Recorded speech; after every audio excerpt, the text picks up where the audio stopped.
Yes, I am distracted. पर reason क्या है कि मैं डिस्ट्रैक्टेड हूँ?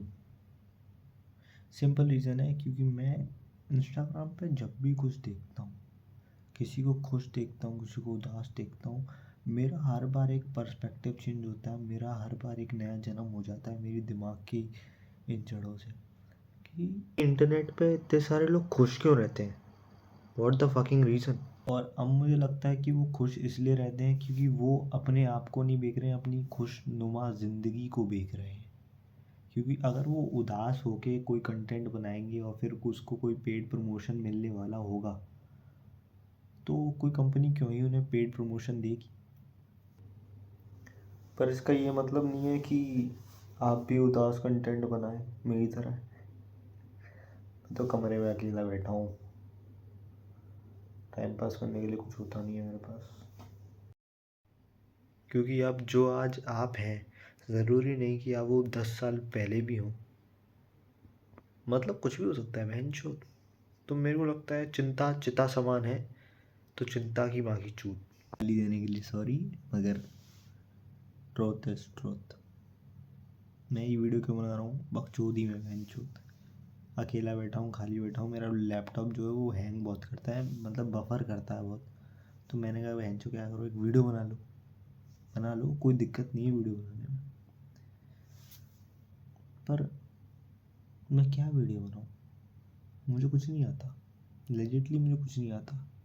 मुझे ड्राइंग बनाना आती है, पर अब मैं तुम्हें ड्राइंग बना के नहीं दिखाऊंगा।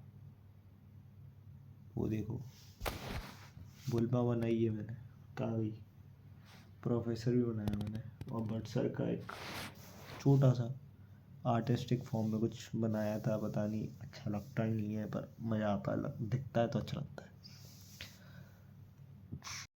मुझे कुछ नहीं आता, पर मुझे लगता है कि मेरे को एक चीज़ बहुत अच्छी तरह आती है। एक कहानी है जो मैं बहुत सालों से सबको सुना रहा हूँ, तो मेरे को लगता है कि तुम्हें भी सुना सकता हूँ।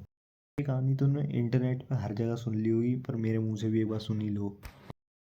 कहानी के अंदर हमारे पास दो कैरेक्टर्स हैं, एक है मेंढक और दूसरा है बिच्छू। इसमें प्रॉब्लम ये आती है कि बाढ़ आ जाती है जंगल में, जिसकी वजह से बिच्छू को नदी पार करनी होती है और वो कर नहीं पा रहा है, या तो वो कर नहीं पाएगा या तो डूब जाएगा। मेंढक आराम से अपनी नदी पार कर रहा था, तो बिच्छू बोलता है कि भाई तू मुझे भी अपनी पीठ पर बिठा ले। तो मेंढक कहता है तू पागल है, मैं तुझे अगर अपनी पीठ पर बिठाऊंगा तो तू मुझे काट जाएगा और मैं मर जाऊंगा। तो फिर बिच्छू बोलता है तू पागल है, अगर मैं तुझे काट जाऊंगा तो तेरे साथ मैं भी तो मरूंगा। Truth, truth at the fuck. मगर मेंढक ने रिस्क लिया, पर मेंढक ने कहा बात तो सही कह रहा है लौंडा हमारा, बिच्छू होशियार तो है। तो मेंढक ने कहा चल ठीक है, तू बैठ मेरी पीठ पे। मेंढक उसको बिठा के बढ़िया नदी पार कर रहा है, कर रहा है, कर रहा है, कर रहा है, कर रहा है। बिच्छू उसको काट जाता है। What the fuck. कहानी में ट्विस्ट। मेंढक पूछता है डूबते डूबते कि भाई तूने मुझे डंक क्यों मारा? तो बिच्छू कहता है ये मेरी फितरत है, ये मेरी फितरत है बहनचोद। मैं बोलूँ या ना बोलूँ, मैं तुझे डंक मारूँ या ना मारूँ, पर मैं मारूंगा, क्योंकि ये मेरे डीएनए में मेरी फितरत है। मैं जिस चीज़ के लिए बना हूँ, जिस इस नेचर में मेरा वो पैदावार ही इसलिए हुआ है।